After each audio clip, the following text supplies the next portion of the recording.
You know, I am not a big social media guy, but I understand from my sources, i.e. my wife, that you can send emotional messages through social media on what they call emojis.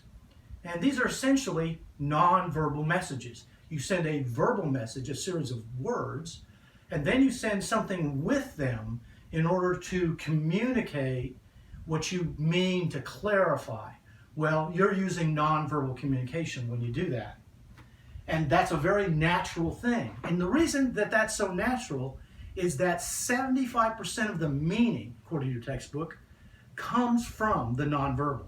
So I might, be in an interaction with somebody, in a personal interaction where I'm with them, and by their facial expression, their gesture, their eye contact, their demeanor, I might interpret that message quite differently. And I probably would. And that's why people got the emojis, is because it provided a little clue. And that 75% is just ginormous. It's huge in decoding the message. And that's really what this is all about, is understanding nonverbal messages, because they are so important to decode the message and to encode it. So let's talk about what exactly a nonverbal message is. Well, a nonverbal message is a message, as you would assume, by way of the word, that is a nonverbal, i.e. I don't use words. I think the fancy term is non-linguistic that your book uses. But essentially that's what it is. Okay, so it's a non-linguistic, like a gesture, a facial expression, a hand pump or something like that. Those kinds of things in order to better communicate your message. So why do we have these? What's the purpose of the nonverbal in the language? Well, we call those codes, by the way. We have a verbal code and a nonverbal code. Well, in the nonverbal code, we have 4 functions.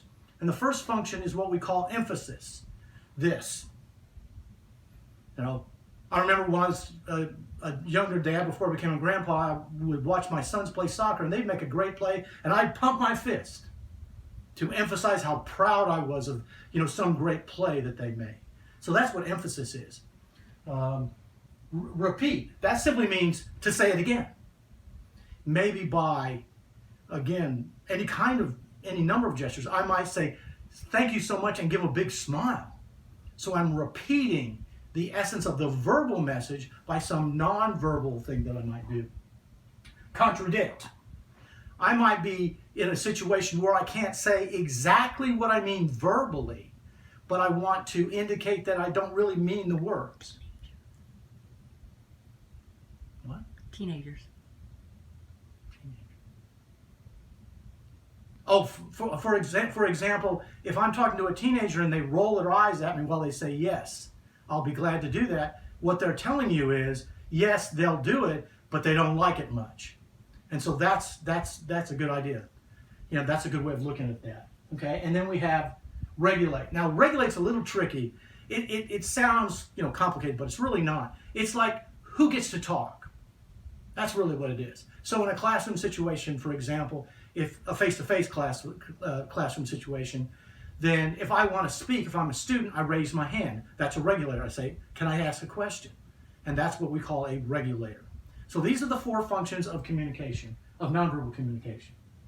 Nonverbal messages are believed to be more credible, i.e. we accept them more. We say, oh, that must be true. And the reason we believe that is because we believe that they are more natural, that they are more obvious, and it's harder to disguise them. You can use the words, you can play with the words and try to, disguise what you really mean. But the belief is, by the wider culture, is it's harder to do that with your nonverbals. And so we believe them, right? So it's important that you understand how to use those nonverbal messages in order to communicate your meaning. Now, here we go. Here's the payoff down at the bottom. Decode and encode. So if I want to understand the message, I have to decode your nonverbals better.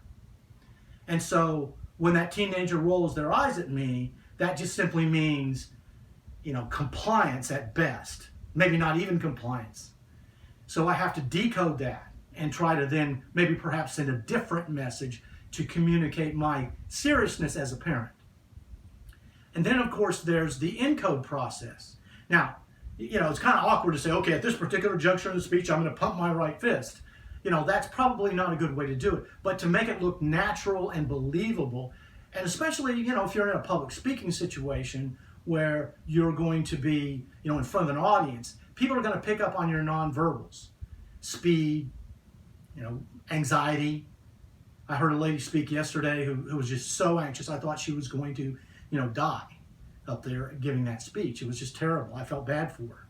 So you need to understand and be more observant. And that's sort of my tagline here, ladies and gentlemen, is as a good communicator, you need to be more observant of nonverbal behavior to both decode your message that you hear and to encode messages that you want to communicate. Thank you, guys.